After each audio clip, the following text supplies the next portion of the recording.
If you start with how, it's never going to happen. You've got to start with what. That is, here's what I will do. I will become a real estate developer. I will start adding houses, properties, whatever. And people say, but how will you do that, Bushy? And your answer is, I don't know, but that's what I'm going to do. Yeah, but how? You haven't got the money, you haven't got the talent, you haven't got the job, you haven't got the... I don't know, but that's what I'm going to do. And if they keep asking how, stop telling them. Stop telling your dreams to dream stealers and emotional vampires. Welcome to the Get Invested podcast, where we share great conversations with experts from all walks of life to uncover their secret know-how and where they invest their time, their skills and their money, and the benefits that this has created. You see, the truth is that everyone invests. Every minute of every day, we're investing our time, our skills, our energy and our money in something. Some of us are investing consciously, some unconsciously, sometimes for good, sometimes for bad, and sometimes for no impact. Get Invested will help you to start living by design, not by default. I'm going to help you to make it happen, not let it happen. You'll hear the top tips on how you can live with conscious intent so that you can live more, work less, and leave a living legacy by investing now. Listen to the show to discover the top tips on how to get started, make the most of your investment journey, and ultimately to be living your dream, not someone else's. More episodes can be found on iTunes or at bushymartin.com.au/get invested. Thanks for listening, and now let's get invested. Hi, freedom fighters. What are your dreams and aspirations? And what are you doing about achieving them? Do you have the answers to your life? And how important are others to your success?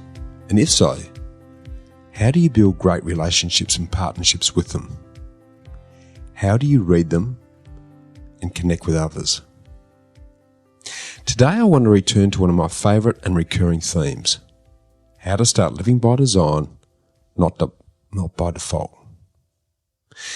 At the time of this episode, it's late December 2020, and the perfect time of the year, although any time is if you make time for it, to reflect on our lives and where we're heading.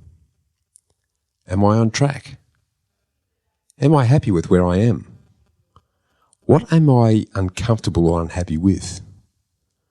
What are my future goals and aspirations and unrealised dreams? What am I doing about them? And what do I need to do differently? Today's special episode will give you all of the timely information, inspiration, and the answers you need to get clear on your life direction and what to do about it. And the answer is going to surprise you because I guarantee that it's not what you think. And to give you the answer, I'm really thrilled to be talking with another couple of my lifetime heroes and heroines and partners in all things, Allan and Barbara Pease. If you haven't heard of them and you don't admire them, then you've probably been living under a rock for the last 30 or 40 years. And during this time, they've been my virtual mentors and life guides, equipping me with everything I need to prosper in life. I can honestly say that I wouldn't be where I am today if not for their timely and timeless guidance in all aspects of my life, both personally and professionally. Yes, I know this is a big statement, but I also know that it's true. Why?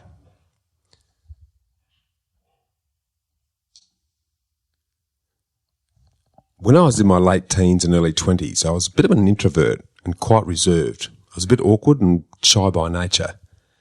Yeah, I know you probably find that hard to believe, as you can hardly shut me up on subjects that I'm passionate about now. Although I still really enjoy retreating into my cave where I can spend some time with my thoughts. Now, I was lucky enough to realise early that success in anything is a team sport. Whether it's your life partnership, your marriage, work interactions, customers, clients, you name it. How you relate, read and connect with others in all aspects of your life will ultimately determine your level of success, however you choose to define that. So, to overcome my reserved awkwardness and lack of confidence with people generally, and particularly the fairer sex, I read, studied, watched, role-played and practiced everything I could get my hands, ears and eyes on to improve my relationship interactions at all levels. And apart from the timeless classic How to Win Friends and Influence People by Dale Carnegie, my greatest life teachers have been today's guests and the books that they've authored. So, understandably, I'm a bit nervous and a lot excited about finally connecting with them personally on today's show. Now, Allan and Barbara Pease are world-renowned as Mr. and Mrs. Body Language. So let me give you a quick rundown on them both as the amazing couple that they've combined their chemistry and their multiplying synergy that has allowed them to become living legends. As they say, behind every great man is an even greater woman, and vice versa, of course. Just ask my awesome wife, Sonia, she'll tell you. Now, in a nutshell, Allan and Barbara are the most successful relationship authors in business. They've written a total of 18 bestsellers, including 10 number ones. And they give seminars in up to 30 countries every year. Their books are available in over 100 countries. They're translated into 55 languages and have sold over 27 million copies. Good grief. They appear regularly in the media worldwide, and their work has been the subject of 9 television series, 4 stage plays, and a number 1 box office movie, which attracted a combined audience of over 100 million people. Their company, Peace International Limited, produces videos, training courses and seminars for business and governments worldwide. And their monthly relationship column was read by over 20 million people in 25 countries. Now, underpinning all of this, Allan researches and studies the psychology of selling, relationships and human communication. He teaches simple, field-tested skills and techniques that get results. And he delivers his message in a really humorous way, as you're about to find out, which motivates people to want to use these ideas immediately. Allan takes you through powerful communication techniques and teaches you how to decode a wide range of subtle clues that appear in meetings, phone calls, negotiations, and face-to-face encounters. He's addressed audiences in 70 countries, and his programs are used by business and governments to teach powerful relationship skills. His messages are relevant to any area of life that involves winning people over and getting them to like you, to cooperate, to follow you, or to say yes. Now, in parallel, Barbara Pease is Australia's biggest selling female non-fiction author. Barbara is CEO of the Pease's immensely successful company Peace International, which produces their books, their videos, training courses and seminars worldwide. Barbara has also established an enviable media and brand presence for the business in every major economy in the world, ensuring the Peace name is synonymous with body language and communications. Now, interestingly, Barbara also runs a successful property development business and oversees their $2 million television and music recording studios called Heliport Studios that's recorded over 100 albums, TV shows and movies, including a DreamWorks production. Barbara has appeared on major TV programs in the UK and Europe, including 6 TV series for BBC Science. She's co-author of the number 1 European box office hit movie, Why Men Don't Listen and Women Can't Park Cars.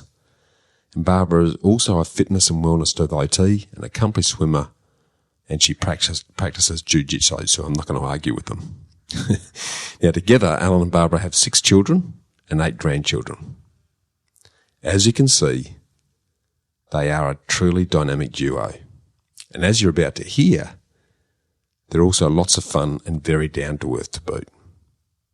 Now, the best-selling books are absolute must-reads if you intend to achieve success in any area of your life, and it should actually be mandatory school textbooks and, I think, compulsory reading. Now, my favourites include The Definitive Book of Body Language, Why Men Don't Listen and Women Can't Read Maps, Why Men Want Sex and Women Need Love.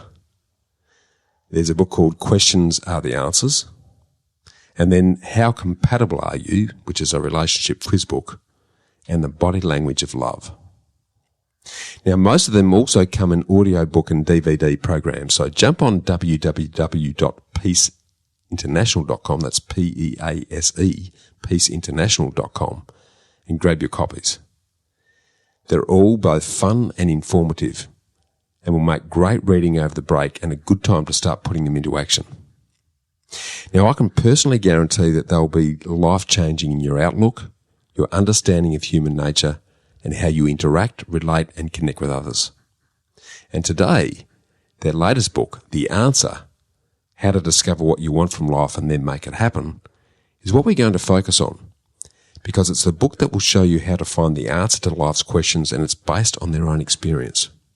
Because when disaster struck their lives some years ago, Allan and Barbara turned to science to learn how to turn failure into ultimate success. They discovered new studies of the brain that show you how you can reprogram your mindset, enabling you to see opportunities, not difficulties. In The Answer, the Peases share their experiences with honesty and humour and show you how to make your life what you want it to be. Here's a brief amended excerpt to whet your appetite. And it opens with a quote by Hunter S. Thompson. You've probably heard it before. Life should not be a journey to the grave with the intention of arriving safely in a pretty and well-preserved body, but rather to skid in broadside in a cloud of smoke, thoroughly used up, totally worn out, and loudly proclaiming, "Wow, what a ride." Picking up the answer is your first step in taking yourself down roads that you may never have considered before and may not even have known about in any case. By the time you're halfway through reading it, you'll realise why you're where you are and why you have what you have at this point in your life. You'll have the answers that will help you to take you to wherever you're capable of going. In The Answer, Allan and Barbara show you how to decide what you really want out of life and how to get it. You'll learn how to prioritise your ideas, reclaim your life, deal with obstacles, and avoid being manipulated by others, especially friends and family members. They'll help you to choose your own path, not one that someone's trying to push you down. They'll show you how to take charge of your life and become the person you want to be. You'll discover how to deal with any circumstances that arise, no matter how difficult, no matter how overwhelming or hopeless that they may seem when they first appear. You'll learn how to go from where you are now to where you'd like to be. They'll show you the proven principles of success that men and women have used throughout history to achieve greatness and to recover from or to overcome failure. They've learnt many of these principles directly from some of the masters over the last 50 years, and these lessons are the main motivation for their personal successes. They're also going to explain new studies of the brain that reveal why some people are hugely successful while others are failures. They explore a brain operating system that you can program to take you anywhere you want to go. Starting with Giuseppe Marezzi and H.W. Magoon, these scientists have discovered a part of the brain that directs and determines the level of success or failure that each of us has in our lives. Now, they discuss this brain system and the benefits that come from using it, which will form the basis of everything else they cover throughout the book.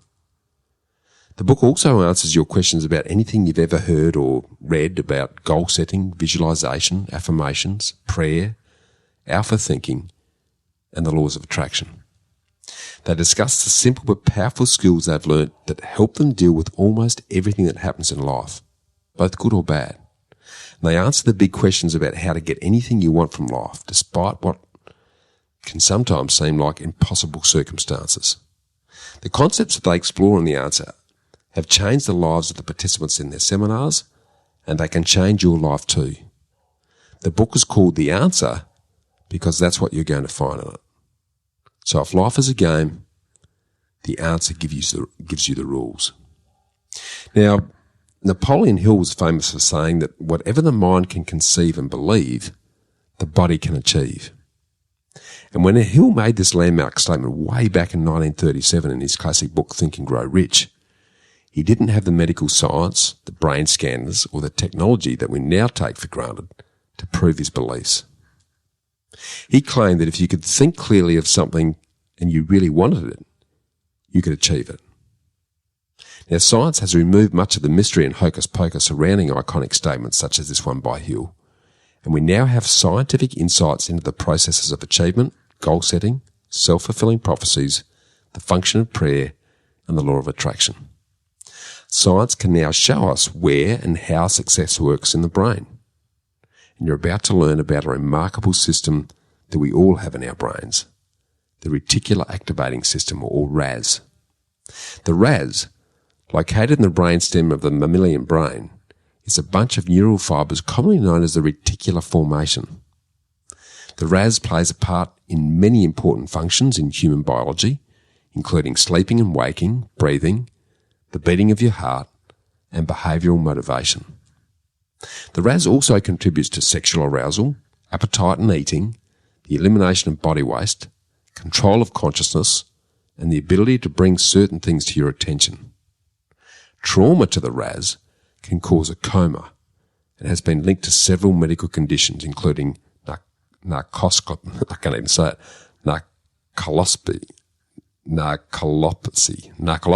How's that? We'll run with that one.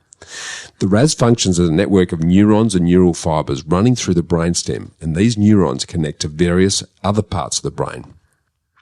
This system has two parts: the ascending RAS, which connects to parts of the brain including the cortex, the thalamus, and the hypothalamus, which are all parts of the memory, and the descending RAS, which connects to the cerebellum and to nerves responsible for various senses. Now, by the mid-20th century, physiologists had proposed that some structure deep within the brain controlled mental wakefulness, alertness, and motivation. Scientists first became aware of the existence of the RAS in 1949, when, at the University of Pisa, H. W. Magoon and Giuseppe Maruzzi investigated the neural components regulating the brain's sleep-wake mechanisms and reported their findings in the inaugural volume of a scientific journal. This early research eventually led to the discovery that the RAS is the portal through which nearly all information enters the brain. Now, smells are the exception. They go directly into the brain's emotional area. The RAS filters the incoming information and affects what you notice, your level of arousal, and decides which information is not going to get access to your brain. The RAS is connected to the spinal cord at its base, from where it accepts information that comes directly from the ascending sensory tracts. Any new information or learning must enter the brain through one or more of the senses and is decoded by the sense-specific receptors of the body. From there, the information travels through the nerves in the skin or body to the spinal cord and up through the reticular activating system, or RAS, to the part of the brain that receives input from that particular sense. So the RAS is the brain's command and control centre. The RAS is a place where your thoughts, internal feelings, and outside influences all meet. It produces dynamic effects on the motor activity centres in your brain and in the cortex activity, such as the frontal lobes. It's a network of nerve pathways that filter all the sensory input your brain receives from your external world. Whatever you see, hear, feel, or taste passes through the RAS. Put simply, the RAS is the answer to switching on your brain and is the brain's main centre of motivation. So how does the RAS work? Well, the brain processes over 400 million bits of information every second, but only 2,000 bits can be processed consciously. The remainder is processed without your awareness. In other words, 99.99% of the information presented to you every day goes completely unnoticed. This is the only way we can deal with everyday life and the millions of bits of information flooding into our awareness and demanding our attention. If you had to deal with all the messages simultaneously, you just wouldn't cope and you'd pass out. So evolution has given us the RAS, the equipment to filter all information and to extract only what's important to us at any given moment. Your RAS functions like a sorting office, evaluating the incoming information and prioritising that information in the form of messages that need your attention. It's a filter between your conscious and subconscious mind, and it takes instructions from your conscious mind and passes them on to your subconscious. Your brain then instructs your body to make the physical actions necessary to comply with the image of the RAS that it instructs. It sorts through your environment for information patterns that best match your beliefs or the things that are familiar to you. Then it links your thoughts and feelings with similar things in your environment. When it finds a match, your conscious mind is alerted. The RAS also exists in other primates. Chimpanzees, for example, share 99% of our DNA and, like humans, a chimp's RAS receives all incoming sensory data. It scans and prioritises the data in accordance with its hardwired programs, just as it does in us humans. It controls the chimp's basic functions of pulse, sleep, awareness, digestion, and cardiovascular function, as it does in humans. Where its functions differs from that of humans is that we have a more highly developed sense of self.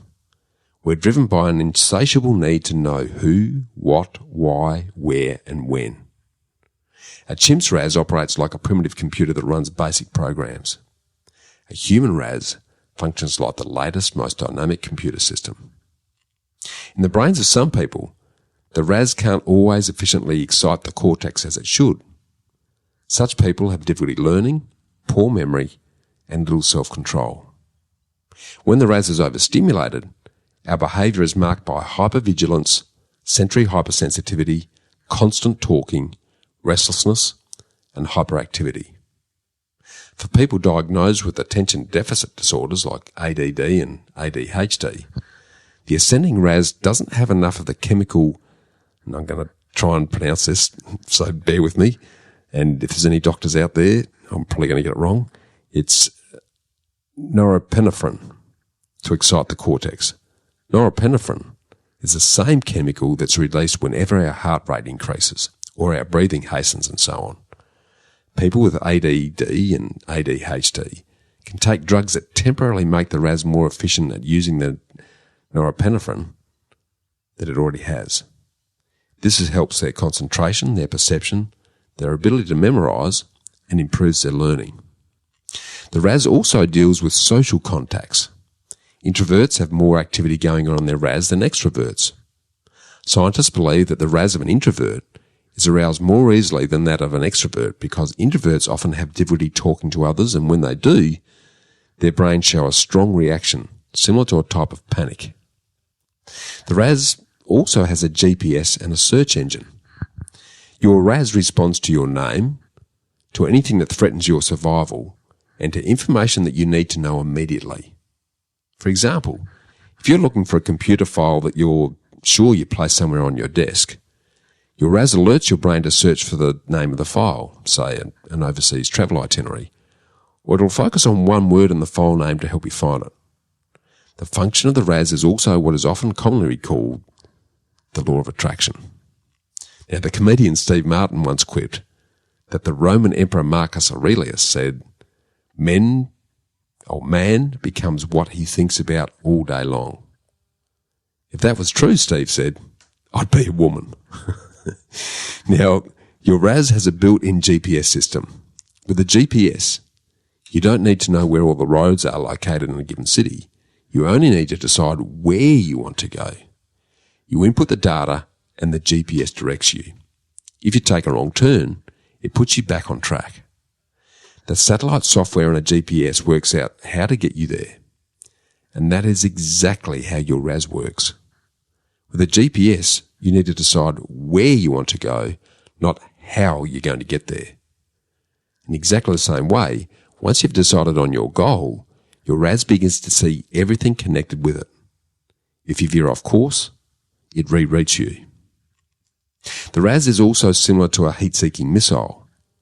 You put in the coordinates of where you want it to go, press the launch button, and it goes there. On the way, it filters out all the useless information around you and only keeps what's relevant. For example, the instruction might be, listen for my name. So if you're walking through a busy shopping mall or an airport and your name is called over the PA system, you hear it. Now, how does your belief system work then? Well, scientists have found that the RAS also controls our belief system, and it will only recognise or select information that supports our beliefs.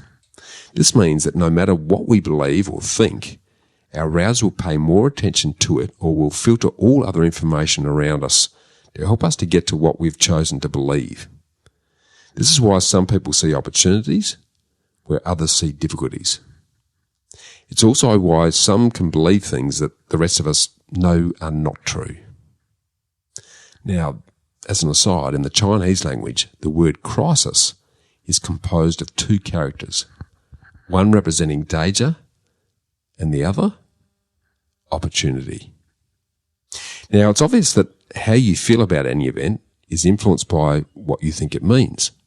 In other words, your belief system will determine whether your RAS will work for or against you. If you believe that you can only make money by working harder, you'll only see information that confirms this belief, and you'll proceed in life as if this were true, and I certainly suffered from that for many years. Your RAS will filter out any opportunities that offer you ways to make more money without having to work harder. So your RAS can either work for you or against you. It depends entirely on what you think about. If you want your RAS to work for you, then you must program it to watch out for what you want, not for what you don't want. When you program a specific idea or a goal into your RAS, it doesn't matter whether you're asleep or awake, or whether you're thinking about it or not. The RAS will find precisely what you've told it to find, just like the search function on a computer. It will pick out the relevant data from the millions of bits of information around you for your attention, and it'll edit out irrelevant information. When you create a clear, focused picture of what you want, the RAS kicks into high gear and doesn't stop until it finds it for you. So how does the RAS choose which information it'll see? Well, imagine that you're walking through a busy, noisy airport terminal. Think of all the sounds that surround you, the hundreds of people talking, music and announcements. You can hear the general background noise, but your RAS doesn't listen to each individual sound. So let's go back to this example, an announcement that comes over the PA saying your name or your flight number.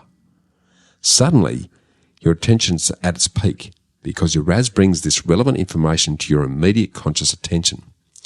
Your RAS acts as a filter, dampening the effect of all of the other repeated stimuli, such as the loud noises, and prevents your senses from being overloaded. Then it brings forward your name. So, why do you see your car everywhere? Have you ever noticed that once you've decided on the type of car that you want to buy, it seems that every other car on the road is the one that you've been considering? You'll see it in car parks, on TV, and at shopping malls and centres. That car's everywhere. This is because your RAS is working, filtering out the other cars, the unimportant information, and bringing the car of your thoughts to the forefront of your mind. The numbers of that particular car have not increased since you've decided to buy it. It's simply that your RAS is in action. If you lose interest in that car, you'll no longer see it on the roads. Your RAS is why you see your car everywhere you go. Now, when a woman becomes pregnant, it starts to seem to her as if every second woman around her is also pregnant. If you have a new baby in the house, you may be so tired that you can sleep through the noise of the traffic and noisy neighbours, but as soon as the baby begins to cry, you're wide awake. In a very different example, if you choose to believe that the world and people are all bad, every time you turn on the TV or read a newspaper, you'll see tragedy, death and war. That's the reason I don't do it. The RAS doesn't care whether you love something or not. It only looks out for the patterns in your environment that match your dominant thoughts or beliefs. If you're continuously thinking about what you don't like, then your RAS has been programmed to alert you to what you don't like. You'll see so much of what you don't want that it could seem as though you're at war with your environment. This is why we ask you to focus only on what you do want, not what you don't. So in summary, it turns out that Napoleon Hill was right. And now we have the science to prove it. You program your RAS with your self-talk and your expectations. If your expectations are positive, you automatically program your RAS to seek information about positive behaviours and to screen out information about negative ones. Because of this biological filter function, whatever you're thinking about or focusing on will seep into your subconscious mind and reappear at a future time. The exciting breakthrough is that you can deliberately program your RAS by choosing the exact messages you send to it from your subconscious, from your conscious mind. And this means that you can now create your own reality. It's important to note that nothing you'll learn in the answer is connected to willpower. It all happens in this small bunch of neural fibres running through your brain system, your reticular activating system, or your RAS. And the rest of the book, The Answer, shows you how to learn to program it. Now, as you can hear, it really is an informative and inspirational read. So if you want to improve your life but you don't know where to begin, the answer is going to show you how to take the first step towards change, ask the right questions of yourself, decide what you want and establish a true course in your life, and gain the confidence to make the changes in any area of your life, including your work, relationship, or lifestyle. Now, if you want to get a copy, just go to www.peaseinternational.com, and the answer will then open your eyes to the proven science that has the power to separate those that do from those that don't. It's another of their must-read guidebooks that's both entertaining, engaging, and instructive. I know you're going to love it. Just like our great conversation with them today. You'll find our chat high energy, infectious, and at times hilarious. And you can tell I was really excited and having a great time with my superheroes. I pinch myself when I get the opportunity to talk with living legends. And while I think of it, our chat was actually recorded as a live Zoom video call, so you'll have to visualise some of the body language discussion. Now, during our great chat today, we cover how their book The Answer helps you achieve your ideal lifestyle and your version of sustainable success. We look at the key questions you need to ask yourself to get your answer. We look at why understanding and reading body language is now more important than ever. And we discuss how COVID has changed the way we communicate and the impacts that this is having on body language and your ability to read people, connect, communicate, influence, and negotiate with each other.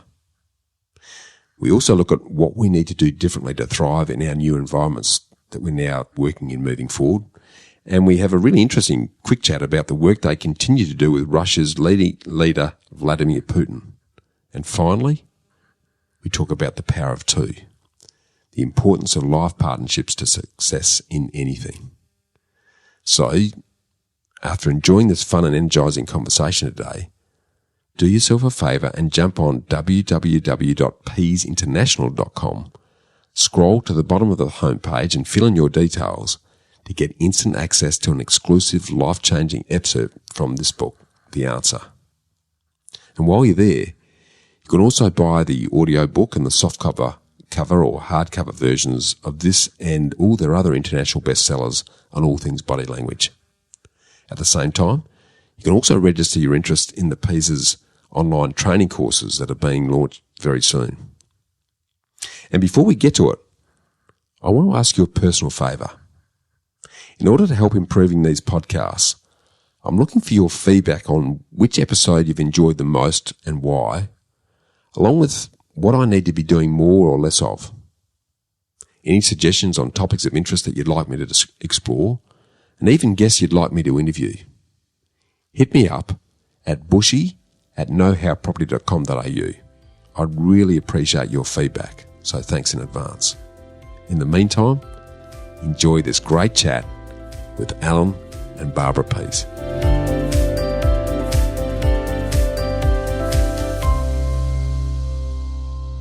Hi, Freedom Fighters. Now, as a Get Invested host, I get the really great privilege of having the excuse to reach out to all of my heroes that I've had an immense respect for over the years. And today is a massive tick on my A-class bucket list.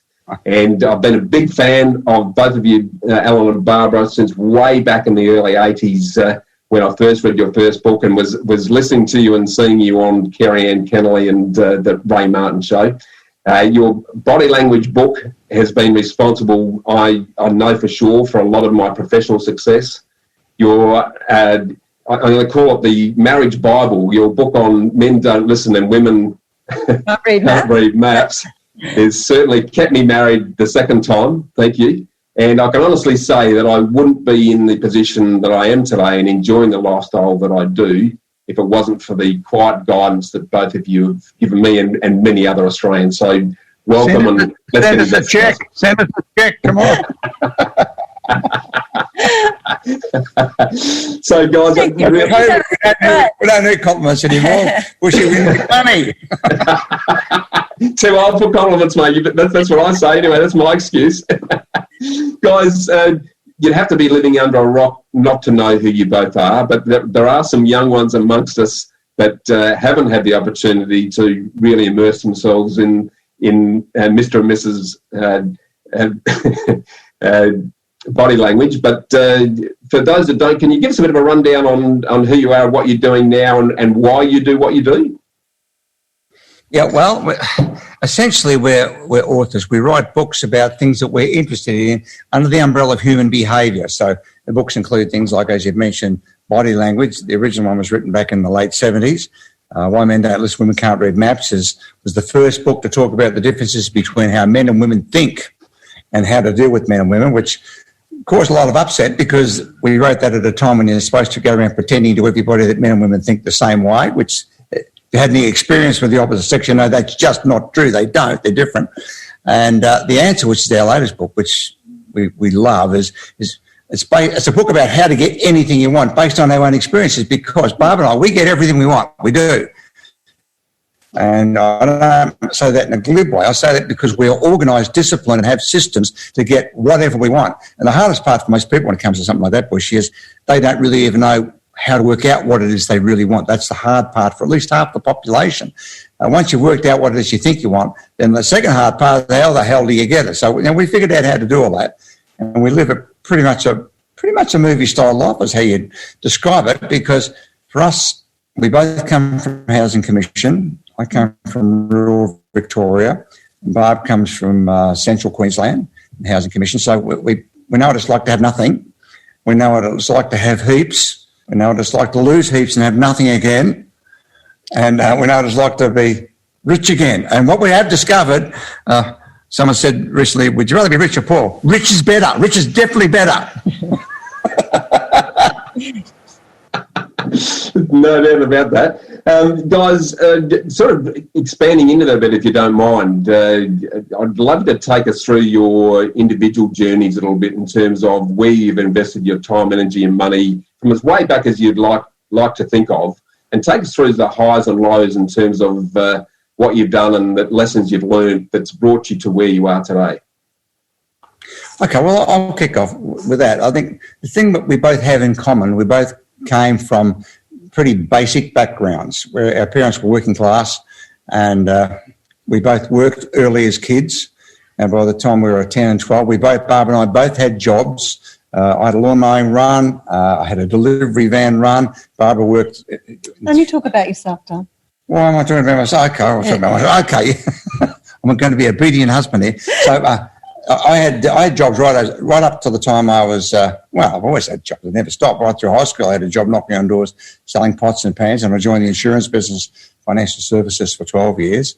And that was when body language came out, was halfway through that.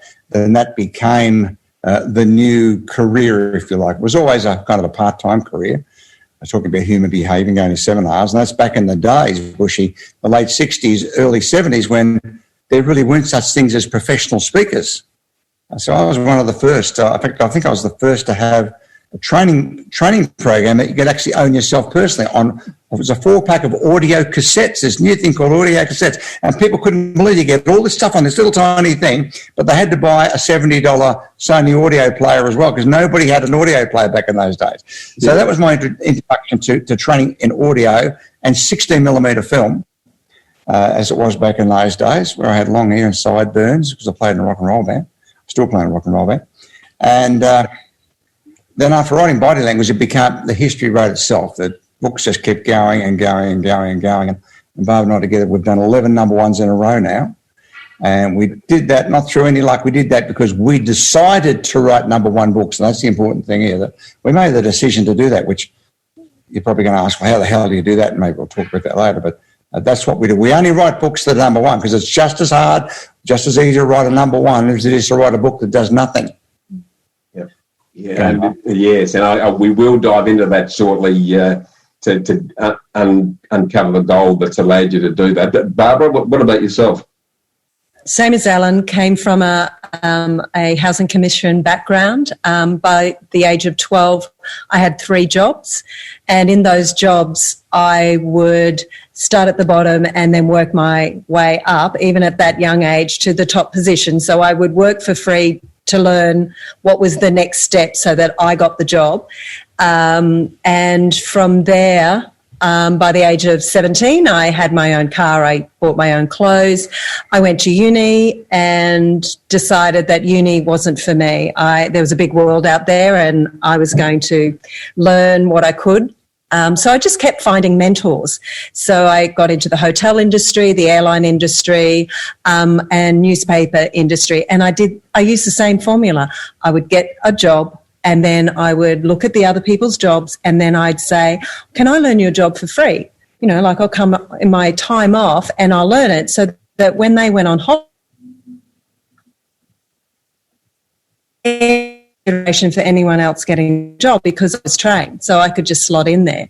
And I think the best education for me was newspapers, because I learned about advertising and advertorials, and I worked for a small paper in Townsville, so we were hands-on. We learned everything. So that gave me the grounding for how to sell and how to be creative. And then from there, I started my own business. I had a modelling agency where I taught girls and guys how to walk and talk and be on TV. Then I also went into training. I decided to work for Torgas and Skillshare and the TAFE colleges, teaching various things. Even if I didn't know the subject, I would actually learn it. I go, oh, yeah, I can teach that. Oh, I don't know anything about it. I better study. Stole my body language videos. And that's how I met Allan. I was training underprivileged kids how to communicate and how to go in for a job interview. And I would use Allan's material, which was a taped one. It wasn't a bought one. I heard about it, so I went out to put a stop to that. So that was my journey. And then I met Allan, and he thought I was unusual. And I thought he was fantastic. Yeah, you stole my stuff. You stole my stuff. He was like, you're not normal. You don't think like normal people. And I go, no, I don't. I said, you didn't buy that. She said, no, a friend of mine copied them. I said, well, you're not allowed to do that. She said, yeah, that's right. And from the moment that we met, it just felt right. And we've been this most amazing team. We've worked together for 30 years. We've never had an argument in business because we work so well together. It's like separately, Allan was always going to be successful, and separately, I was always going to be successful. But joining us together just gives you that third dimension where you're going in the right direction and faster, and you can bounce ideas off each other. And it's been an amazing journey, and I wouldn't change anything. Has it been a yin and yang thing? Is it sort of... or is it different than that? The word's unusual. I wouldn't mind you expanding on, guys, because it's sort of the chemistry is really interesting in the way that 1 + 1 doesn't equal 2. It often equals 11 if you've got the right synergy happening. Can you talk a bit to that? Well, yeah, that's absolutely right. I mean, I was successful on my own, Barbara was successful on her own, and we were both heading down similar type of tracks until we met. And 1 + 1 in cases like ours, and it doesn't equal 2, as you said, it equals somewhere between 5 and 11, we think. You can do a lot more together, because particularly as a man and woman, because you've got a dual perspective. So sometimes Barbara will come up with stuff. I'll say, how the hell does she think of that, man? Because I'm a man, I couldn't possibly think that sort of stuff. And sometimes she asks me questions. I say, here's how it works from male perspective. And she said, no, you couldn't think that way. Well, with guys, we do. That's how we think. And so by getting a different perspective, that went into our books, so that when we're writing our books, for example, I will normally do the first write of something. So we'll discuss an idea, a concept, a piece of research, or something that we've seen, or an event we've witnessed, or something maybe happened to us or our relatives, and we'll discuss what we think it is and what it means, and then I'll write what I think we're talking about. Then I give it to Barb, and then she goes through and she adds the female perspective of it, and then we just put it back and forth, writing, rewriting, until we come up with what will be eventually a chapter of something. And that way it's a dual perspective. So if you look at Why Men Don't Listen, Women Can't Read Maths, that book, we sold 13 million of that. And the series that followed, there was 3 in that series. There's Why Men Don't Have a Clue, Women Need More Shoes, Why Men Want Sex, Women Need Love. And they both have a dual perspective, male and female. So 40% of our readers are males, which is really rare, because we're in the self-development book. In self-development, 90% of books are written by women and read by women. We've got 40% male readership, because when a guy reads it, as you know, because you've read some of our books, you think it's written for blokes. But when a woman reads it, she thinks it's written from women. Where there was only a male perspective or female perspective, you're limiting to some extent how your readership will perceive it. And I think... I think it's brilliant, the compliment there. I'd love you to comment on this, because I know my good wife, Sonia, she actually knows me better than I know me. And she'll often say, I'll start talking about some new idea I've got, and she'll say, that's not going to work because, and I go, yeah, you're absolutely right. Yeah, why didn't I think of that? Does that sort of chemistry happen with both of you as well? Is it sort of this intimate knowledge of each other to the point where it just sort of blends? Well, yeah, it happened about an hour ago. Yeah. I said, I've got this great commercial shed. It's over in this commercial area. Now, there's no tenant in it, which is good because that means the banks won't lend investors on it, and super funds don't want to buy it because that's a super fund type market because there's no guaranteed income. And the guy lives in Sydney and he definitely wants to sell it, and I reckon we can get a tenant for it. No, you said the real estate agent said, I can get a tenant tomorrow. Yeah, well, yeah, famous old call. Yeah, we'll rent that for you tomorrow. Gee, how many times have we heard that, Bob? So I said, look, I reckon we can get, the market is so strong where we live on the Sunshine Coast for warehousing, because warehousing has become the big thing in real estate. First floor offices, stay away from that, because you probably didn't know this, Bushy, but real estate is our biggest business. No, I didn't know that. Yeah, commercial real estate and residential. And it was always our biggest income earner, but now it's our main business because the seminar event business, as you know, is closed this year. We only do larger seminars, 300 people and above, and that's been closed worldwide since February. Mm. And even though online is kind of trying to find its feet, it's still very slow and it's not an organised business yet.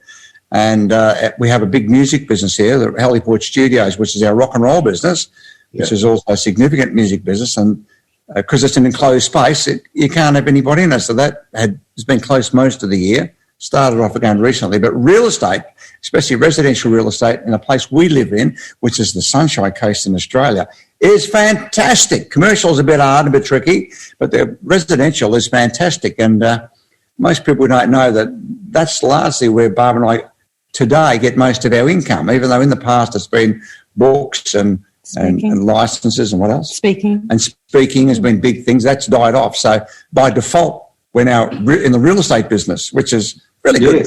We've done it forever and we know it pretty well. We love it. Yeah, well, let's. I mean, you've touched on my favourite subject, so let's dive straight in there now, if you don't mind, because I'd love you to share your real estate journey and what did you invest in first and why, and where has that led to, and we. Clearly now it's giving you a pretty good income stream during times that are forcing us to do things differently. Can you take us through that journey? Well, yeah. Well, for me, it started back personally when I was 19 years old. I bought my first home for $19,000. I put $2,000 deposit on it in Melbourne in Waverley, and borrowed the balance.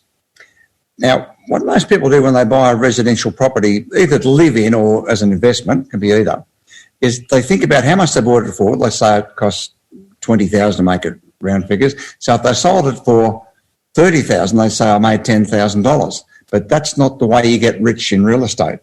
The way you get rich, I mean, the bottom line is most wealth in the world is in real estate. That's the bottom line. We always knew that because everybody we knew who was wealthy, whatever business they were in, their wealth was in real estate. So we figured you've got to be doing that.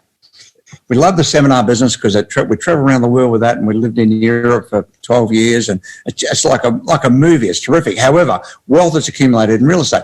And so by putting $2,000 into this property, for example, let's say it cost me $19,000, $2,000 into it, and spend a bit of money just to tart it up because the gardens were no good and the inside looked pretty crappy, and coat of paint, got it right. And then 2 years later, when it was sold, we netted $4,000 out of that. Now, when you look at that, so it cost $2,000 to do it, so 19, it cost $25,000 the whole project. So someone could say, well, you bought it for 19, you sold it for 26, it's okay. But no, it's not. It's better than okay because we put 2,000 net in, we pull 4,000 net out. And this is the secret to multiplying real estate, which most people don't get. Once you get this, it changes how you look at it. So this is called the 10th multiple system, which means if you take 1,000 and turn it into 2, how long does it take you to turn it into 2? And most people say, well, I could probably do it in a month or something. I could do it in a week. That's the hardest part. So if you take 1, turn it to 2, then you take the 2 and do exactly the same thing. You buy a bigger house or 2 houses, turn the 2 to 4, then you do the same thing again with the 4 times bigger or 4 houses, 4 to 8, 16, 32, and you multiply it through. The 10th multiple is 1,024,000. And that's how you take $1,000 and turn it into $1 million. Where most people are looking at how much they cost to buy it and how much they sold it for, which is, it's important, but it's not the most important factor. The important factor with making money in real estate is how long does it take you to double your capital. So if you only put $2,000 in, and after all expenses you pull 4 out, you've doubled it. It's 100% improvement. And that's the key to building a big portfolio in real estate. So with our portfolio, we've got, we talked about it this morning, there's about 65% of it now is residential, because in southeast Queensland where we are, you Victorians and Sydney siders they're all coming up here. Everybody wants to come and live in the sun because you've realised finally, hey, you can work from home. And yeah, I do want to go and live in the sunshine. So they're all coming up here, driving the market. So the golden rule of real estate that we've known for a long time is you find out where everybody's going, get there ahead and buy land, which is pretty much what we've done. We've had a lot of, we've had 3 major land developments, which have been incredibly successful, and building blocks of units and building houses, residential houses. The commercial property is still a bit tough at the moment with COVID because people are still reticent about, in small business, about making a move. Yeah. They don't know what's going to happen. It's all looking more promising right now, but they don't know. So we're going to stick with residential for a while because population is driving it up here. And that's we see that as the future, the immediate future for us in real estate. Yeah, well, and it's really interesting. I've often said, make your income in the area that you love. You follow your passion as far as that goes, which is exactly what you've done. Yeah. But build your wealth through property, and then when both intersect and come together, you've just got a fantastic lifestyle, and you can basically live for as long as your heart keeps beating. So it really does put you in a strong position. And I had no idea that was such an important part of coming underneath what you guys do publicly. So you've never enjoyed shares. Shares are a piece of paper, and you can't touch them or feel them. Whereas we can drive past our properties, and we get a lot of enjoyment in doing that. So that's why real estate has always been. We've had essentially 5 businesses. We've got the seminar speaking business, which has been fabulous because that generates a great income and a great lifestyle, and that takes us around the world maybe 100 times. Who knows? It's just an exciting way to live, and we decided to do that. That was never an accident, and that generates great income. However, you don't really get wealthy or rich out of doing that. We had the music business because music's been my passion, so we have a huge studio with 3 studios here on the property. We make movie soundtracks here, and we make albums for rock bands and people who are on The Voice and Got Talent. And that's a great business, which is an unrelated business, which we know about so we can control it. We've had the video audio business, which has been a really big thing up until the internet appeared 5 years ago. It's wiped it out pretty much. Yeah. And when you look at what's happened with Amazon and with the internet and what's happened with changes, and COVID knocked out the seminar event business. COVID knocked out the music business, even though it's coming back slowly now. Speaking business is starting to try to come back. Australia's a bit different because we're living like it's normal here, whereas overseas it's in devastating condition. Yeah. But real estate is, in many places, has absolutely boomed for a couple of reasons. People are sitting at home, they can't go out, so they're going down the hardware store, buying everything in sight and building their house. So hardware businesses are booming. Building business is booming. Real estate business in places like Sunshine Coast and Byron Bay in Australia, they're booming because people want to go to these places. And so that's become our major business, so the shock of COVID didn't really affect us financially. It affected us from the standpoint we love getting on planes and going to great places. And we always take our kids with us when we go, but that's the only thing that stopped that. We'll come back to some extent eventually, who knows when, but meanwhile, real estate is where wealth is made. And if you look at the richest people in the world, 2 out of 3 of them, their wealth is real estate based, whatever business they're in. Yeah, absolutely right. That's a great story. So I didn't understand the breadth of what you do. So and what's really good for the listeners to appreciate is that you're diversifying your income streams. And it's funding your passions. You've come through COVID not too concerned, because I often say to people, don't underestimate the peace of mind that comes from knowing that your income is being protected regardless of what's happening in the world. And that's been the case for Sonia and I, because there's a lot of people being very stressed by the uncertainty, and because they're so reliant on their work income, and if their work stops, their income stops, their life stops, what I love about, without realising that you've got irons in a number of fires that sort of feed your passions, and now enable you. You've got time on your hands during COVID to stop and prop and think about, well, what are we going to do now? So, well, even within the real estate, we're diversified, because when COVID hit really badly, most of our tenants couldn't pay rent in commercial. That's right. So the residential was paying for the commercial expenses because they just could not afford to pay. So, and then we were in property development as well. And that property development was booming because, as Allan said, the Victorians and the Sydney-siders were coming up and they wanted to buy our development, and it just sold out. So even diversifying within real estate is really important for us as well. Well, the thing about really getting a successful life in anything, we figured this out a long time ago, is to be in a career or in some sort of I wouldn't say job, but in a career that you can't wait, you get up tomorrow morning and go and do that thing. It gives you joy, it gives you excitement, that you really love it. When at the end of the day you go, oh damn, it's over, and you're looking forward to the next morning. Now, if you can make a career of that, and everybody can do that. Most people don't believe they can do that. That's what the subject we tackle in the book, The Answer Is, as to how do you find your passion and turn it into an income. That way you're looking forward to getting up every day, and when you start generating money, the second thing you must have is multiple streams of income. You must have income coming from other places. And real estate is always a solid base to start from, because populations in the world, especially places like Australia and in great places where we live, like the Sunshine Coast, Byron Bay, and there's lots of them in Australia, Mornington Peninsula where you live, people always want to go to great places and live there, and they're always going to have babies, they're always going to grow up. So that's a great way for generating it. But people say, well, yeah, but how would I do? How would I get the money? How would I get the deposit? That's where people are on the wrong track. They start with how. How would I do it? Now, if you start with how, it's never going to happen. You've got to start with what. That is, here's what I will do. I will become a real estate developer. I will start adding houses, properties, whatever.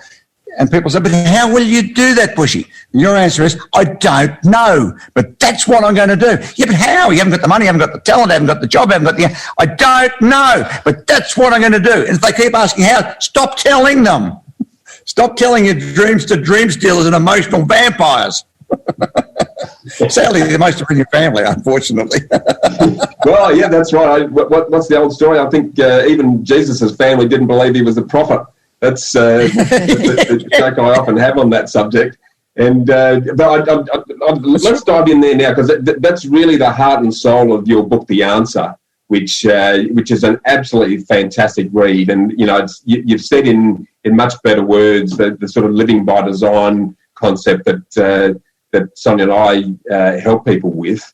I'd love to dive into that in a little bit more detail now, if we can, because it really is a great way to start flipping people's lids in terms of opening their eyes to the opportunity that we all have. We've all got it. We've just, as you say, Allan, and I was talking to someone recently who said that from year 11 in high school, most kids have given up on their dreams. Yes, which is a staggering thing to hear in this day and age. Yeah. So I'd love you to talk the listeners through that whole process that you outlined so beautifully in the book, The Answer, in terms of how they can start to, one, find their passions, because a lot of people have given up on them so long ago they can't even remember what they are, and then the process that you outlined to take them through to how they can actually start to realise that. Can you spend a few minutes doing that with us? She's poking me under the table here, so I suppose that means I've got to start talking. Yeah, he can start. He likes talking. Well, that's, the starting point is you ask yourself, and in the answer we say, you write a list of what in your past life is the thing or things that you can remember that you love doing so much that you do it for free. You do it regularly, do it for free. What is the one thing that you've really got your jollies out of, that you wake up in the morning going, hot dog, I'm going to go and do that today. At the end of the day, you're disappointed because it's over. And everybody can identify at least one, maybe two of these things. I mean, there could be more. Now, if you can identify what that is, that's where your greatness, that's where your wealth lies right there. Now, the majority of people work in a job. Now, if you're in some sort of a job, which stands for just over broke, that's what it means. Because that's about where you finish up if you've got a job, even though they're necessary at the start, because you've got to pay rent and pay your food. If you can articulate and identify that one thing or things that you would love so much you'd do it, that's where your greatness lies. Now, people who can do this, and most people can identify at least one thing, but what they say is, yeah, but how, Bushy, would I do this? How would I get the money? How would I get the opportunity? How could I have my own business? You know, there's COVID, there's inflation, we've heard them all, babe, haven't we? Yeah. We're too old, too young, too fat, but I get it all the time. I'm pushing 70. They go, when are you going to retire? What? And do what? I'm just getting started here. So they start from the point of view of how would I do it? How would I get the resources, money, background? And what we say with the answer, and the whole guts of the answer is very simple. You do not think about how. Forget the how. Think about the what. What is it I want to do, have, or become? Yeah, and that's where people get scared, because now you're committing yourself to something without really knowing the how. You don't need to know the how. It's a bit like, for everybody watching this or listening to this podcast, and whatever car you drive, the moment you decide to get that car, you saw that car everywhere, all over every road. So if you decide to get a four-door white Toyota, everywhere you went, there's one behind you, one in front of you, there's one in the garage over there. Davis is renting white Toyotas. You never saw any before. Now every second joker's got a white Toyota, because there's a part of the brain called the RAS, which we talk about in the answer, that searches the environment like a Google search engine to find out data. So once you put the picture into the RAS, it's like the size of a golf ball, sits at the top of your brainstem. And once you've identified that and you put it in there, your brain will search for the data that gives you the how. So starting from the how is a fruitless exercise. It's a waste of time. And people ask you, but how would you get the money? How would you get the finance? How would you get started? How could you blah, blah, blah, blah? You're too old, too young, too fat, too COVID, too... how many times have we heard Great Depression? When they're in a depression, we're too old, we're vegetarian. Oh, God, there's so many reasons for why you're not pulling your finger out and deciding what you're going to do. And find your passion and decide that's what you're going to do. And when people say, but how will you do it? Your answer is, I don't know, because you probably don't know. No. You don't have to know. How is none of your business. What you've got to decide is what you will do. And people who try to talk you out of it, and sadly, families are the biggest offenders here, because, they're scared you might lose your money, lose your job, lose your super, lose your car, blah, blah, lose your prestige. Doesn't matter. You decide what you're going to do, and if people keep trying to talk you out of it, don't tell them anymore. Only talk to people who are currently doing what you want to do or have successfully done it, because they'll give you ideas and they'll encourage you. And once you decide the what, you will see the how. Just like everywhere you look, there's four-door white Toyotas everywhere. I haven't seen one at all this week, but I'm sure there must be thousands of them around me. I'll give you a really good example of this. So about 20 years ago, we decided that we wanted to go to Russia. And Russia was a market that no one... 30 years ago. 30 years ago. 30 years. No one went to Russia. No one spoke there. They didn't want any English speaking. But we decided that was a market that we were going to conquer. So we set our RASs, and we had no idea. We didn't know any Russians. We didn't speak Russian.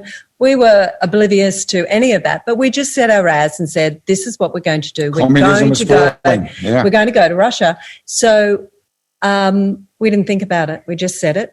We go to a function, and Allan and I are speaking to a group of people, and I hear a Russian accent. And I just looked at Allan and I said, excuse me for a minute. And I went around and I said to this guy, hi, are you Russian? And he's like, yes, how can you tell? Out of 200 people talking, she hears a Russian accent. How does that happen? When you put it in your RAS, it finds the Russian accent. If you didn't put it in the RAS, she wouldn't have heard it. So I went over to him and told him what I'd like to do. I'd like to get Allan to go over and speak in Russia and get our books translated into Russian and blah, blah, blah, blah. So I negotiated a deal, and this guy took us over to Russia, and we spoke at the biggest auditoriums. He had a whole tour set up. His first print run of Body Language was 1 million copies, and we knew going over there that we would make no money because we knew that we would get robbed. We get robbed. But for us, it was the chance to establish ourselves in this huge market where no other speaker had been, and we were leading it. That's right. And now today, except for COVID, if that COVID hadn't happened, it's our biggest market. We go over there and speak. Allan's got 2 to 3 months of the year. He's a professor at 3 universities, and our books are translated, and, they sell like They're hotcakes. Huge. But that was only from us deciding what our passion was, setting our RASs, not worrying about how we were going to do it.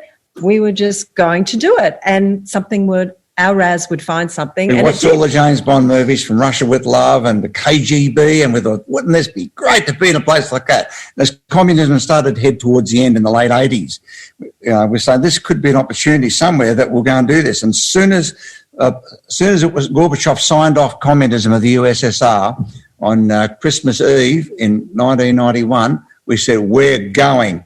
And we heard this accent, saw the guy, and we went, and the rest is history. It became our biggest market, even though it's quiet right now because COVID's devastated the place, but that'll come back just about everywhere. Oh, I love it. That's an awesome story. Yeah, I'd love you to expand a little bit as well, because I know you spent time with the infamous Putin during your time, and a lot of people have a very interesting perception of that particular individual, and I know you know him a lot better, and you understand the body language behind the way the Russians they really treat the world very differently to the way we do. Can you share a little bit of that story? Because I reckon it's a really good story.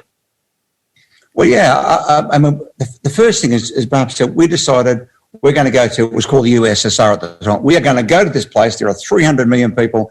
It's all going to open up in that whole region, Hungary and Serbia and Moldova, all part of the USSR. It's going to become separate countries, and we'll get it there, and we'll be the hero. We decided to do that. And I can remember people who I gave a lot of credibility to, I just say, but how would you do that? It's the Iron Curtain. You can't go in there. You don't speak Russian. They're going to steal you. You're in an ice bath with everything missing, and the KGB, and they were going to poison you with sushi and all this sort of stuff. We said, look, we don't know, but we're going to do it. We will do it. The minute we decided to do it, Bushy, suddenly we turned TV on. What's the first program we see? Wildlife in Siberia. I said, look, wildlife in Siberia, middle of Russia. This is really interesting. Brand new program. Now, it had been running for 6 weeks. We've been flicking part. We never saw it. The minute it goes into the RAS, suddenly we see it. This is the secret. The minute you decide the what, you will see the how. And so, as Barb said, we did the deal with this guy at this meeting in Sydney, and we arrived in Moscow. And part of our brief to ourselves, well, we're going to find somebody high profile and become their consultant. And we figured that's a good way to get profile and get on TV. And we targeted Boris Yeltsin. We thought, he's the new president, the dancing drunk as he was. And we figured he'd be the guy. So we had three appointments. We tried to get to see him, but he didn't turn up, wouldn't see us. So it failed.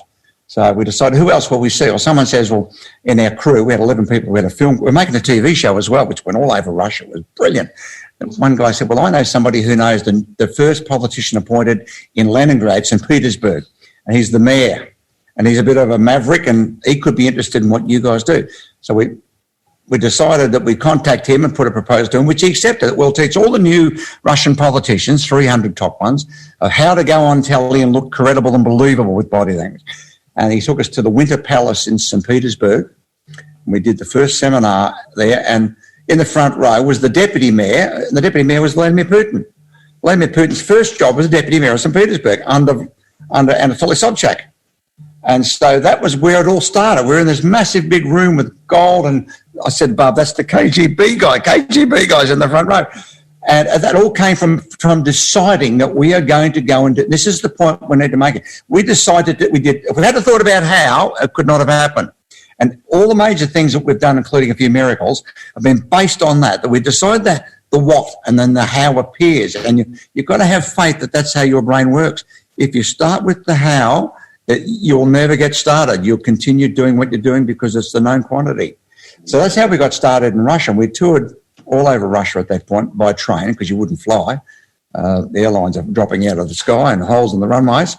And that was almost 30 years ago, wasn't it, Dale? Yep. And today, it's become our biggest market. That first year we sold, we think about 10 million copies of Body Language. We don't know because we never got paid. They stole everything, and people get upset when they know that happened. But for us, it was like, well, we knew it was coming. This is what Russia was like. So the front part of every book that we published before we went to Russia, and every book now, and you'll see it in the answer, is our sell page. The first page is, buy this, go here, go to the seminar, go to this website, do this. And so suddenly we've got 1 million copies a month of PR going all over Russia. And still today we go to seminars where we get incredibly highly paid to go and do these things. And they'll pull out this old book that's 30 years old that the chief executive had when he was a student at Moscow University, which, as Barbara said, I'm now a professor of that place. And they go, I've got this book, would you sign it? And it's all yellow and falling apart and sold for $2. But in the front is the sell page that they ring up and book all the seminars and buy all of other products, which is an on-sell. So even if people are in places like Russia and other countries, they just steal stuff. And that's a bit racist. No, they steal stuff. If you go there, they will physically steal it while you're not looking. You've got to work out now, what's a strategy where I can get an advantage out of this? And a sell page works really well in places where they steal stuff. So it's like our business card. We encourage them to steal stuff. Go and print this. Go and print this. Love it. Because otherwise you get bent and twisted. People, artists and book writers and musos don't go to places like this because they're going to get ripped off. And you do, but that's the local rule. It's how they play it. If you work out how can I get an advantage here, you'll see it. So we decided to use it as our advertising medium, and we'd say to clients, go and print this, because they're going to do it anyway, right? And suddenly they printed 100,000 copies, and everyone's reading our stuff and going to our website. It's terrific.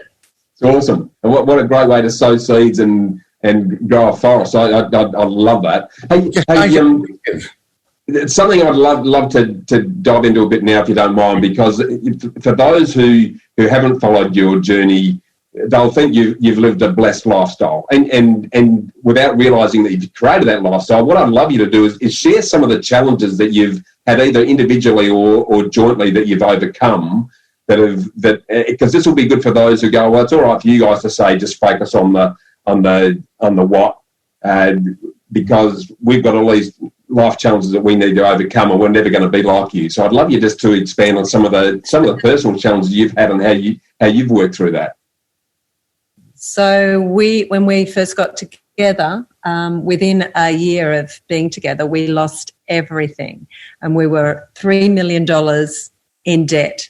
So we know what it's like to have no money. But real estate, boats, waterfronts, movie star, lost everything. We've lost a lot. And we had to pay $3 million back, and that's when we decided that we had to look overseas, to go overseas to earn that amount of money to start at zero, because the population wasn't big enough in Australia, about 18 million at the time. We needed to go to places where there was 500 million people to be able to recover. So that was the first challenge. And we, when couples get into that situation, they look at each other when they owe so much money, and it's like, are we going to stay together?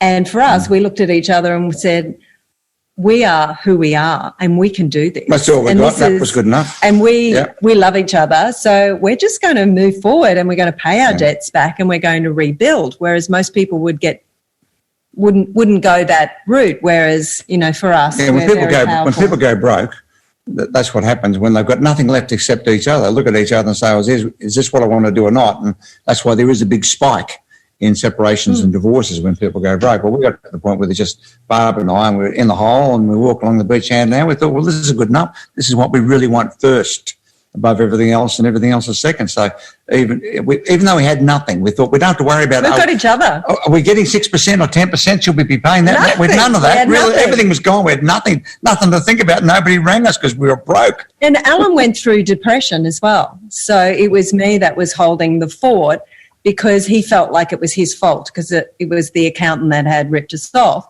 So, we worked as a team in there as well. So he put a deadline on his depression, and he said, Friday at 5:00, I'm going to stop being depressed. And I said, that's fantastic. That's when we're going to move even faster, because just me on my own would never have been as quick as us together. So that was our first challenge, and we overcame that, and we rebuilt. We rebuilt over in England. And again, that was a challenge. We didn't know anyone. We didn't have anywhere to live. We found a guy that took us in and let us live in his house.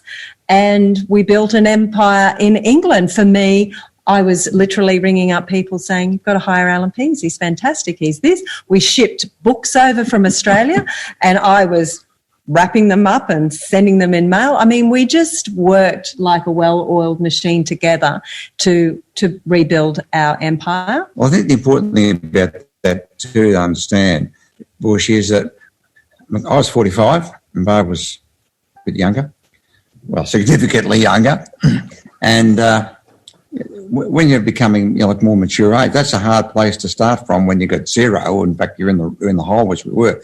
We decided that we would have to go to a population where there was maybe 1 billion people. We've got a map of the world and look at it, and we figured it would have to be Europe because communism was starting to fall everywhere. So with the ex-communist countries involved, plus all of Europe, there's about 1 billion people. America only had 250 million. So I figured that's where our market's got to be. And we decided, and this is an important point, we'd only write number one best-selling books. Now, up until that point, we'd had a few number ones, but we'd also had a lot of top tens. It's just as easy to write a number one as to write a top 10. So we decided we'd only write number ones because top 10 books sell hundreds of thousands, which is good. Number ones can sell millions, and we needed millions to be able to recover. So we decided only to write number ones. The first question someone said, how do you do that? Well, we don't know, but this is what we're going to do. Which is full stop, end of story, no other further discussion. We will write number ones. And the minute you decide to do that, you'll start seeing bestseller lists appear everywhere. You'll see what the titles are people are paying money for. You'll see what the subjects are that people want to buy. So suddenly we started identifying what people would knock us over for in a rush to give us $30 for. Where we'd written some books that you really should have, and everybody agreed they should have them, like How to Write Letters, Emails and Faxes at Work a Treat, one of the best books we ever had. And people said, we'd love that, we need that, we'd have to do it. We wrote a book on how to remember stuff. Oh, we definitely need that, but they didn't buy the damn thing. Well, we sold 100, 200,000, which is a lot, but it didn't sell millions like we did with other books. Once we decided to write only what somebody would knock us over for, it changed our whole perspective because we had to do that because of circumstances. And the first book was Why Men Don't Listen, Women Can't Read Maps, sold 13 million because we were writing we're giving people what they wanted at a good price as opposed to writing what they really should have that they'd agree with, like how to remember names and faces. Everyone says, yeah, I should write a book on that, read a book, but they don't do it. So then the second challenge was Allan getting cancer and our journey with that. And, he got so much negative, well, you're going to die in 2 years. And so we would just replace each negative doctor with a positive doctor. So we would say, yes, thank you very much. And then we'd do our research. And I think you went through, I don't know, maybe. 19, I had 19. We fired 19 specialists.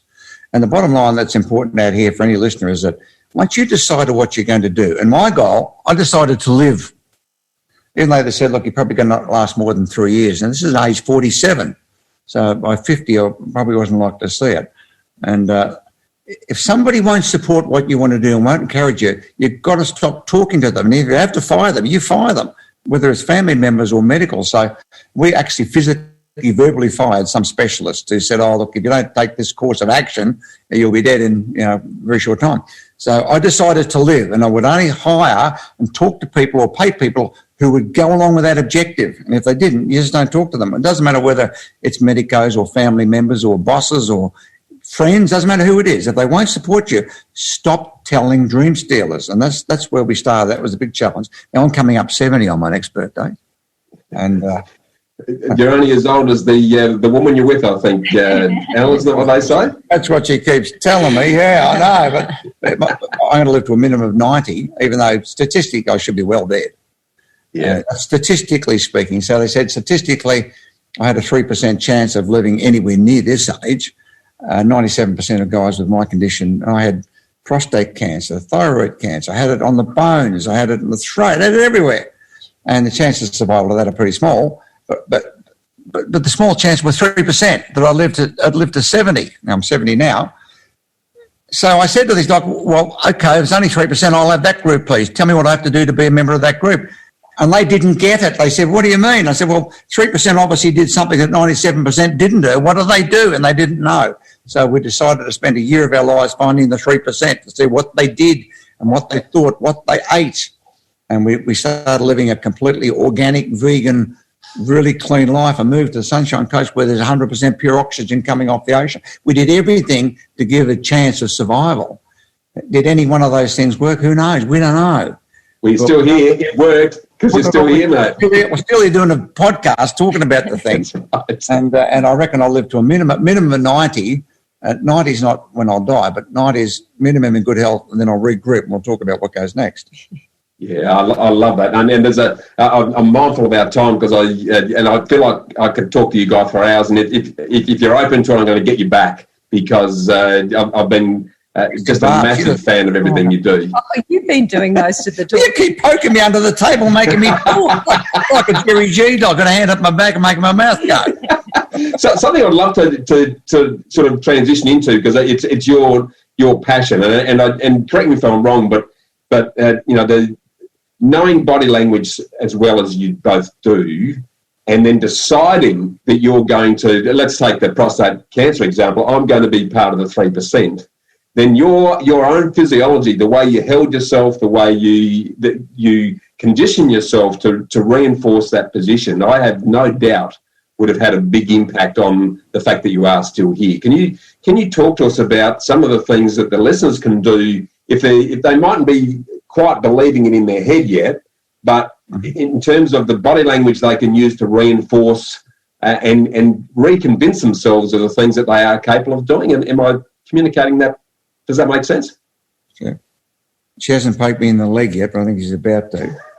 You can do it. Okay.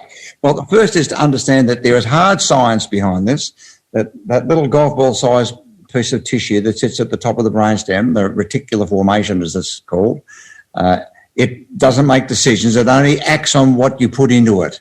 And you have 100% choice what you put in there. You can decide what you don't want, or you can decide what you do want. Now, most people decide what they don't want, and it's part of human behaviour that we decide what we don't want and where we won't go for survival. We won't go to that cave because it could be a big bear in there that'll kill us, so we don't go in there. The downside is we miss out on what might have been in there that could have been opportunities. And we never developed a strategy for dealing with that bear if he did turn up. So we just never did it. So most people think about what they don't want. So it's a mind shift to thinking about what you do want and deciding that's what you do want. That's what you will have, be, or become. And you put it in writing because you're 2.5 times more likely to succeed if you put it in writing, handwriting, than if you just put it digitally on a computer or a smartphone.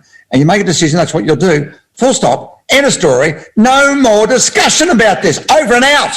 And if anybody says, yeah, but how will you do it? And I had a friend, they did it and they lost their house and they went arse up and I don't care. That's what we will do. Now, that is how hard you've got to be, because family members, especially, are the worst offenders. In their best interest, they're worried that you might come to some sort of financial or physical harm. And, if you want to go live in a tent in Africa and look after the orphans in Zimbabwe, that's what you really want to do. You decide you'll do that. And people say you can't, and you'll get eaten by the lions, you'll get killed by the hatchet, you'll be hit by the Hutu, and you'll get AIDS, and etc. Well, stop telling them. Don't tell somebody who's been there or is living there, and they will tell you how it goes. It doesn't mean the family members of people are trying to talk. It doesn't mean you don't love them. You still love them. Just don't tell them anything, because you'll be the average of the 5 people you hang out with and talk to. If you're not happy with the 5 people you hang around with and what they're doing, find another 5 people. Doesn't mean you don't love the first 5. You just don't tell them what you're doing. Tell the 5 who are doing what you want, and you'll become the average of that group. If you hang around with 5 millionaires, you'll be the 6th. You hang around with 5 bankrupts, you'll be the 6th. That works. I love that. Hey, you were asking about body language. If you don't get your body language right, in terms of if you're always negative and you're not reading signals from other people, then you're going to miss opportunities, because you can set your brain, but then you start trying to negotiate things being negative. So you've got to learn how to come across so that people buy you. All negative body language has to disappear when you want to achieve something in your life. And the bottom line, whatever you want to achieve, it's going to have to do with people. Yeah. There's no doubt about it. And we know that people buy you. That is, they like you, they feel comfortable with you, they feel like you're friendly, they might invite you for dinner, you're not intimidating, there's a good chance they're going to buy what goes with you, which is what you ask, say or suggest. If they don't buy you, they won't buy anything that goes with you, even if it's a good idea. They'll try and find reasons to say no. And so if you can identify how people are feeling, which is what body language does, it reads emotions, and you know how to present yourself, especially in that first 4 minutes where new people form up to 90% of their impression. If you can get people on side, get them to like you, they will push for you to get what you want. And this is the secret. If you're good with people, everything else is going to be good, because nobody cares how much you know until they know how much you care. Yeah, that's our motto. That's actually our business motto. That's exactly it. Hey, guys, flowing on from that and just bringing it to a close, because I am mindful that you've got other things you need to do. we live in an interesting world where that human connection has been disrupted by COVID, and the fact that we're having to relate through Zoom and other technology means. What are some of the lessons that the listeners can take away that in terms of how to better form that connection, how better to make sure that they're still building that relationship and being able to, one, appreciate what people are really thinking, but also communicate in a way that's actually going to achieve the outcomes for them as we move into this new way of interacting? So, like what we're doing now with Zoom, people need to realise how they look and what they're doing. So if I'm interested and I'm leaning forward, I'm making you feel good. If I lean back and I'm talking with my arms crossed and bored, you're going to be going, oh, she's not really interested. So it's the same as in person. You've got to use open body language. You've got to use eye contact, the real smile. You've got to act as if you're actually face-to-face. And a lot of people get it wrong. They dress the wrong way. You know, they think they have to be fully made up like a clown and wear the wrong clothes, or they're disrespectful, they come in their jammies. There's lots of things when you're doing it. You've got to think, what do I need to look like? How do I need to come across on a Zoom call? Because Zoom and all that form is here to stay. It's not going to go away. We know how to do it now, and we quite like that we can be at home and we can still be connecting, and I can still connect with you as a person and make you feel good. You know, people don't understand what their smile is doing. They've got this tight-lipped smile. Is your body language is even more critical on a Zoom call, Bushy, than it is in real life? Because see, on a Zoom call, which we're doing now, if you're listening on podcasts, you can't see it, but we're on a Zoom call, we can see each other. Yeah. You can do things on a screen you can't do face-to-face. Like, we can stare at each other. We can look really close. We can see every single wrinkle, pimple, blemish on a person's face, which you can't do that face-to-face because it's embarrassing. It's socially not acceptable. So people will stare at you. And most people on a Zoom call, and you've seen it on TV, we've all seen it, where they've interviewed some expert on TV about something, and behind them is a toilet door, and out comes a kid with his pants pulled down, which we saw the other week. And he's sitting there in a suit and tie trying to pontificate about how credible he is, and there's some kid with his bum showing behind walking past. So people don't think about what's behind them on a Zoom call. Now, behind us, we've got a beautiful gym. We live in a beautiful place. We have our own gym up, and we're broadcasting from this gym. Most people don't do that. The best they might do, they might have a library, inferring wisdom. And well, that's what you. Case in point. A library's pretty good. It's better than a toilet. There's our book up there. Yeah, I'll tell you I'm going to see how long it took you to work out that I've actually squared your book up. See, on a Zoom call like this, you're only seeing a person from the navel up. See, I'm only focused on you, not That's on right. the background. That's right. So we need to. That's your excuse, Barbara. What do you do with your hands? What leaning forward, leaning back, and control the sentences without cutting people off. Background adds to your credibility, or in most people's cases, it detracts from their credibility. But you can have a much more specified control over the length of conversation, how well it goes on Zoom, than you will face-to-face, because face-to-face you're distracted by everything that happens around you. On Zoom, we're focusing and we can stare. And some of the worst advice you can ever give someone is just be yourself. You think of some of the people you know where if you said just be yourself, that'd be the end of it. Got to be their best self, their learned self. Learn how to do things like Zoom, like body language, like understanding relationship, about writing things down that are your passion. Learn it. And there are experts everywhere that do this. Internet's full of them. I mean, look at even TEDx, for example, which is a freebie. It's a fabulous medium. And you've got all sorts of trainers, like including us. Yeah, we've got our own YouTube site, and we've got our own videos. With COVID locked in, for the first time, we've made a massive set of videos on how to, which hasn't really happened since back in the 70s. It started on 16mm film and cassette, which then became video. And it's the first time we've actually, because we're pinned here, we've created green rooms and we've created these how-to things on how to do all these things. And it's exciting and it's fun and it's wonderful, and it gives you a chance to put something in print.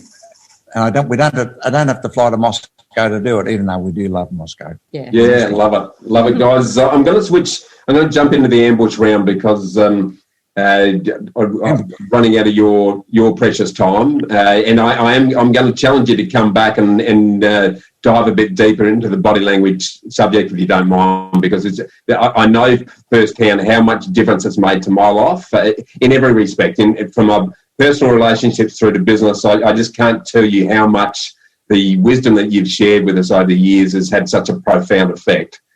So if you're open to doing that, I would love to get you both back and do a really deep dive on body language as a topic, because there's a lot to learn, and it takes a while for that to become habit. It took me years for it to become habitual, to the point where I'm really comfortable with it now. And a lot of people will say to me, how did you work out what person was thinking? And I'd say, well, you've got to go and read Allan Pease's book. So it really is as simple as that. But guys, there's 5 quick questions that the listeners always love to share your words of wisdom on. And the first of those is, what's your favourite quote and why? Now, this is like Millionaire Hot Seat. Yeah, you go. There's no money involved. Okay, quick. I'm timing you. Not yet. What's the favourite quote? My favourite quote is, it's a real estate one. Find out where everybody's going, get there ahead of them, buy land. Yeah, love it. Yeah, I'm right behind that one. No, I'll do the books. Okay. Yeah. Okay, let's jump into the book. The book that you'd recommend people read, and why, Barbara? 2 of them. The Answer, How to Get What You Want in Life and Just Go For It, and Why Men Don't Listen and Women Can't Read Maths, because that is going to get you to understand the differences between a male brain and a female brain, and how to have a happy relationship. Yeah, I love that. Love that. Now, this one's a bit left field, but a lot of Aussies feel like they pay too much tax. What's the top legal thing you guys have done to limit the tax that you guys pay? You know, our attitude is quite different to most people. We decided right from the start that we were going to pay tax, and we can sleep at night, and that's our philosophy. We have a great accountant, but we don't do anything that we're not supposed to do. So, well, here's the good news. My accountant says to me, if you're paying a lot of tax, that means you're making a lot of money. Shut up and get on with it.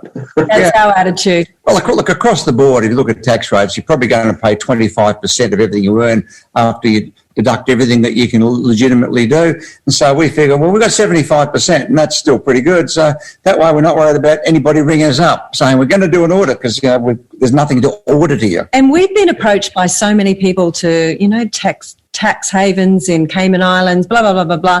By the time you add up all of the money that you're going to pay all these experts to do all these stuff, and you're still trying to sleep at night thinking, I don't really like this situation, we pay tax.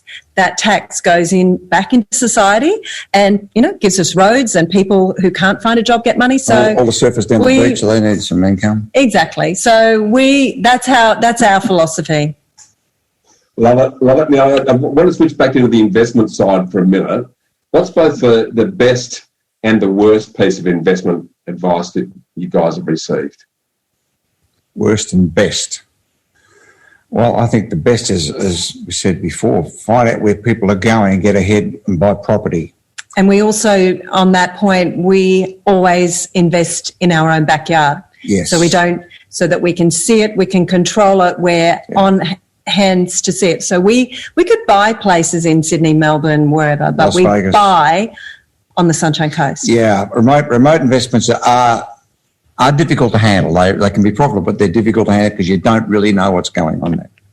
Yeah. And the worst advice I've had this year would be, we'll rent that for sure. You buy that, we'll get you a tenant.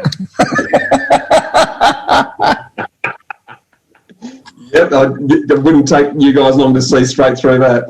The final question in the Ambush series then is, what's a personal habit? I call them happy habits. What happy habits or rewarding rituals do you guys embark on every day that you think has contributed most to your lifestyle success? First is physical.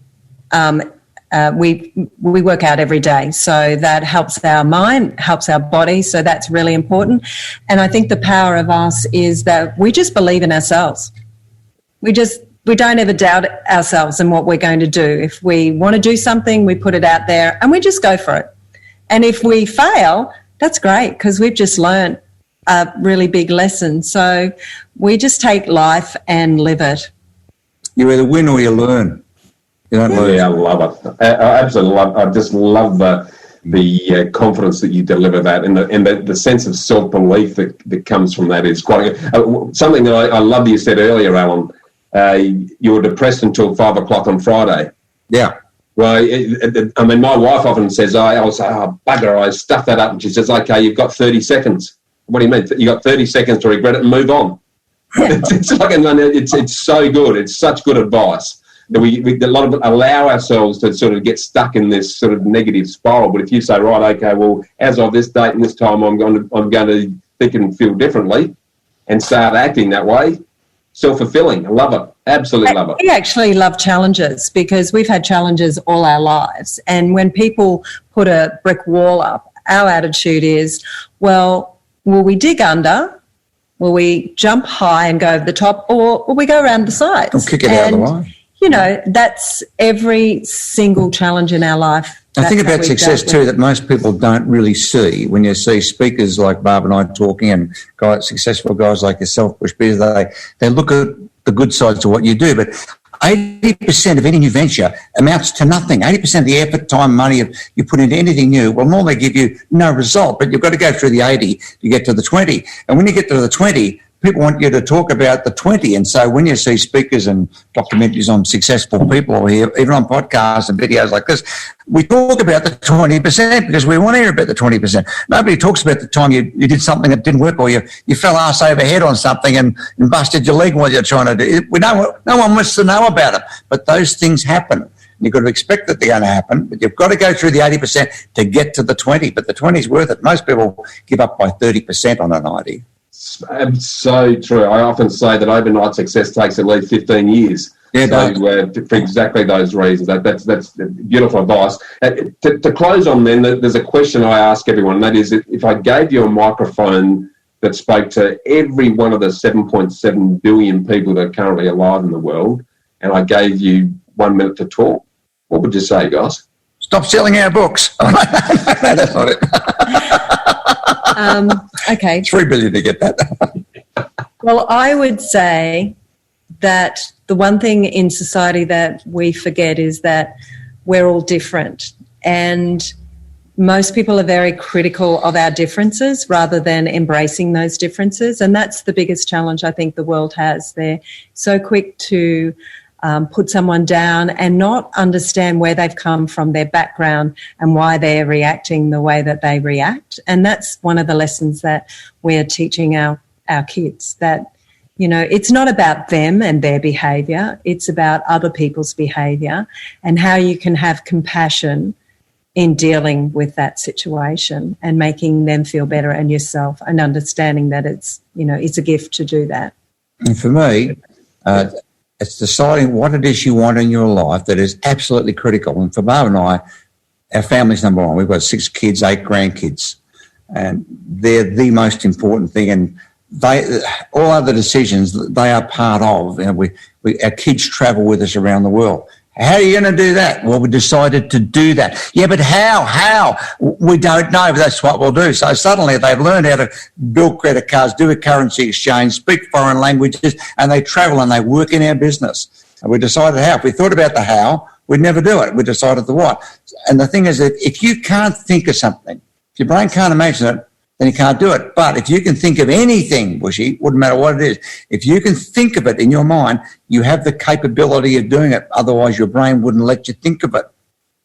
Spot on. Great words to close on, guys. But for those that are listening that have been reawakened or heard you for the first time, which, as I say, there wouldn't be many of them, but there will be a few of the young ones, how can they get in touch with you? And what's new and next? I know you've been doing some online,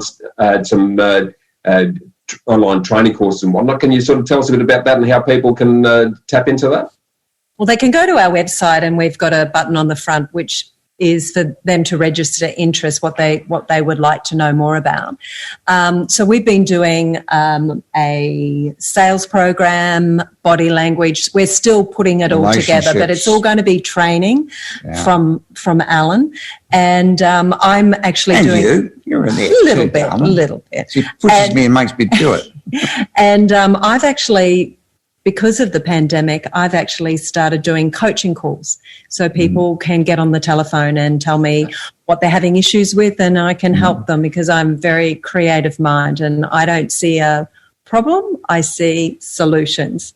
So we've been doing that. So they can just go to our website, which is www.peaseinternational.com, and they can write to us and we'll come back to them and help them in any way we can. Brilliant, guys. Look, loved having you both on board. I hope this is the first of many, and keep doing what you do well. It's been inspirational for many years, for decades for me personally. So I'm very humbled by getting the opportunity to spend time with you today. So thanks, and look forward to our next conversation. My pleasure. See you soon, Bushy. Thanks for having us. Thanks, guys. Well, freedom fighters, how good was that? To get a summary of all this investment gold in the show notes, just email me on hello@khgroup.com.au. It's HELLO@khgroup.com.au. Or check us out at www.bushymartin.com.au/get invested. I look forward to joining you next week for another episode of the Get Invested podcast. So thanks for listening, and as always, dream as if you'll live forever and live as if you'll die